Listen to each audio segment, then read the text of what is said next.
നിങ്ങളുടെ മുന്നിൽ വെച്ചാണ് നിങ്ങളുടെ ഫ്രണ്ടിന് ഈ രീതിയിലൊരു ഇലക്ട്രിക് ഷോക്ക് ഏൽക്കുന്നതെന്നുണ്ടെങ്കിൽ ഒരിക്കലും ഓടിപ്പോയി അവരെ രക്ഷപ്പെടുത്താൻ പാടില്ല.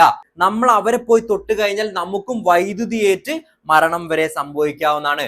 അതുകൊണ്ട് തന്നെ ഏറ്റവും ആദ്യം നമ്മൾ ചെയ്യേണ്ടത് എങ്ങനെയെങ്കിലും ആ പവർ സപ്ലൈ കട്ട് ചെയ്യാൻ പറ്റുമെന്നുള്ളതാണ്. ഇനി അതല്ല, ആ സമയം കൊണ്ട് നിങ്ങളുടെ സുഹൃത്ത് മരണപ്പെടാൻ സാധ്യത ഉണ്ടെന്നുണ്ടെങ്കിൽ നിങ്ങളെ മുന്നിൽ കാണുന്ന വൈദ്യുതി കണ്ടക്ട് ചെയ്യാത്ത ഏതൊരു വസ്തു ആയിക്കോട്ടെ, അത് ഉണങ്ങിയ മരത്തടിയോ അതല്ലെങ്കിൽ PVC പൈപ്പോ, ഇത് ഉപയോഗിച്ച് അവരെ അടിച്ച് നമ്മൾ ഈ വൈദ്യുതിയിൽ നിന്ന് സെപ്പറേറ്റ് ചെയ്യേണ്ടതാണ്. ഇതിന് ശേഷം അവർക്ക് ബോധമുണ്ടെന്നുണ്ടെങ്കിൽ ടെൻഷൻ അടിക്കേണ്ട.